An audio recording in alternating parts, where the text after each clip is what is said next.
కోసం cross pieces cut చేస్తూ ఉంటాం కదా. ఇలా క్రాస్ పీసెస్ కట్ చేయడం వల్ల ఫ్యాబ్రిక్ అనేది చాలా వేస్ట్ అవుతూ ఉంటుంది. ఇలా కాకుండా ఒకసారి నేను చెప్పిన విధంగా ట్రై చేసి చూడండి, ఫ్యాబ్రిక్ అస్సలు వేస్ట్ అవ్వకుండా ఉంటుంది. ఇలా ఒక క్లాత్ తీసుకొని దాన్ని మిడిల్లో ఒక లైన్ డ్రా చేసి దాన్ని కట్ చేసుకోవాలి. ఇలా కట్ చేసుకున్న దాన్ని జాయింట్ చేసుకోవాలి.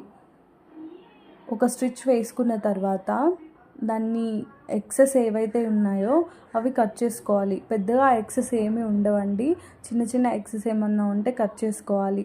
దాని తర్వాత దాని మిడిల్లో ఒక 2 లైన్స్ డ్రా చేసుకోవాలి, ఎందుకంటే తరువాత కట్ చేసుకోవడం కోసం ఈజీగా ఉంటుందని.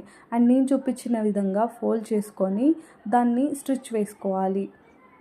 దీనివల్ల ఫ్యాబ్రిక్ అనేది వేస్ట్ అవ్వదు అండ్ టైం వేస్ట్ కూడా అస్సలు అవ్వదండి.